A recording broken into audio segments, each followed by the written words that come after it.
Oke, langsung aja kita mulai pembahasan kali ini. Kita bakal ngebedah standar PSAP 02 dan bikin aturan akuntansi pemerintah yang biasanya kerasa kaku banget nih, jadi panduan yang super jelas.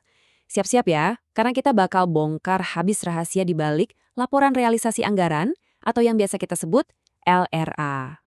Di sesi ini, kita punya 5 poin utama, mulai dari tujuan utama LRA, prinsip dasar basis kas, komponen utama, aturan khusus soal falas, sampai gimana sih penerapan jurnalnya di dunia nyata. Nah, kalau ngomongin pelacakan dana pemerintah, kita butuh aturan yang benar-benar ketat. Kenapa? Karena semua dokumen, grafik, dan angka-angka ini ujung-ujungnya bermuara ke satu hal yang krusial banget, memastikan akuntabilitas dan transparansi penuh buat setiap rupiah uang publik yang dikelola. Kita masuk ke bagian pertama nih. Apa sih sebenarnya tujuan utama dari LRA ini? Gampangnya gini, laporan realisasi anggaran ini tuh eksis semata-mata buat ngebandingin apa yang benar-benar udah dibelanjain dan diterima sama apa yang sebelumnya udah resmi direncanain. Hitung-hitung ini tuh kayak rapor akhir buat kinerja keuangan sebuah pemerintahan di periode tertentu lah. Lanjut ke bagian kedua, kita bakal bahas fondasi absolut dari LRA, yaitu prinsip dasar basis kas. Bayangin aja rekening kas umum negara atau daerah itu kayak sebuah rekening giro raksasa. Aturan emasnya simpel banget, transaksi itu hanya diakui pas ada uang kas yang benar-benar masuk atau keluar dari rekening raksasa tadi. Jadi, pendapatan baru sah dihitung kalau uangnya udah nyentuh rekening, dan belanja baru diakui pas uangnya secara fisik keluar. Kalau nggak ada perpindahan uang nyata, ya LRA bakal tutup mata. Sekarang, karena kita udah paham konsep dasar kasnya, mari kita bedah komponen utama LRA ini ke dalam 4 wadah utama. Keempat wadah ini adalah pendapatan LRA, belanja, transfer antar entitas, dan pembiayaan. 4 wadah inilah yang bakal nampung setiap transaksi tunggal yang mengalir di sepanjang siklus realisasi anggaran. Pokoknya, semua perpindahan kas itu pasti masuk ke salah satu dari 4 kategori ini. Nah, yang menarik banget dari pemisahan ini adalah gimana standar PSAP 02 membedakan dua jenis uang masuk dengan sangat tajam. Di satu sisi, kita punya pendapatan. Ini murni hak pemerintah, nambahin saldo, dan yang paling penting, gak perlu dibayar balik. Terus di sisi lain, ada penerimaan pembiayaan. Ini uang yang masuk ke kas juga, tapi asalnya dari pinjaman. Artinya apa? Bakal ada kewajiban buat melunasinya nanti. Pemisahan ini tuh bener-bener krusial, biar publik tahu mana sih uang real dan mana yang sebenarnya cuma utang. Oke, masuk ke bagian keempat. Kita bakal nyelam lebih dalam ke aturan khusus dan gimana sih cara nanganin transaksi valuta asing. Di sini ada satu aturan main yang super ketat, namanya azas bruto. Prinsipnya, pembukuan itu harus selalu mencatat penerimaan kotor atau bruto secara utuh.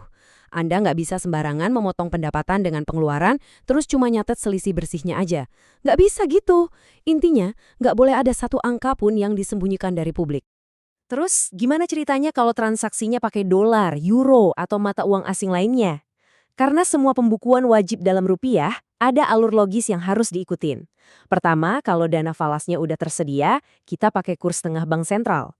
Kedua, kalau falas itu baru aja dibeli pakai rupiah, nah kita pakai kurs transaksi aktualnya. Terakhir, kalau dibelinya pakai mata uang asing lain, kita jabarin dulu pakai kurs transaksi, baru deh dicatat ke rupiah pakai kurs tengah Bank Indonesia.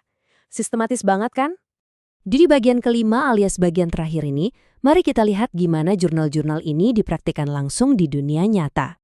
Disinilah letak keunikan akuntansi pemerintah kita, sistem jalur ganda atau dual track system.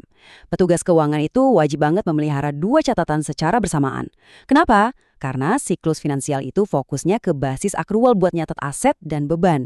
Sementara siklus LRA murni cuma peduli sama pergerakan anggaran dan kas fisik. Kayak yang udah kita bahas tadi, LRA tuh sama sekali nggak peduli sama kejadian non-kas. Coba kita ambil contoh pembelian peralatan senilai 500 juta rupiah. Di jalur finansial, sistem langsung nyatat itu sebagai penambahan aset tetap secara akrual. Tapi di detik yang sama, karena uang kas fisiknya benar-benar keluar dari rekening, jalur anggaran secara instan mencatatnya sebagai belanja modal. Jadi, dari satu peristiwa ekonomi aja kita bisa motret dengan cerdas dari dua sudut pandang yang berbeda. Sekarang, perhatiin deh dinamika waktunya. Misalnya tanggal 7 Januari, surat ketetapan pajak keluar.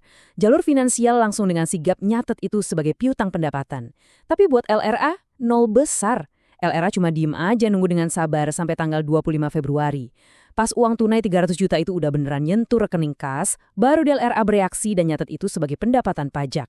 Ini nih bukti nyata gimana si basis kas beraksi di lapangan. Sebagai penutup pembahasan kita, coba deh renungkan hal ini. Kalau LRA sebegitu ketatnya melacak aliran kas, gimana sistem dual entry ini bisa ngubah sekedar kepatuhan aturan menjadi transparansi pemerintahan yang sejati? Saat Anda nerapin jurnal-jurnal ini di pekerjaan Anda nanti, Anda bakal sadar kalau pemisahan tegas antara kas dan akrual inilah yang nyiptain rekam jejak dana publik yang sempurna dan anti manipulasi. Keren banget kan?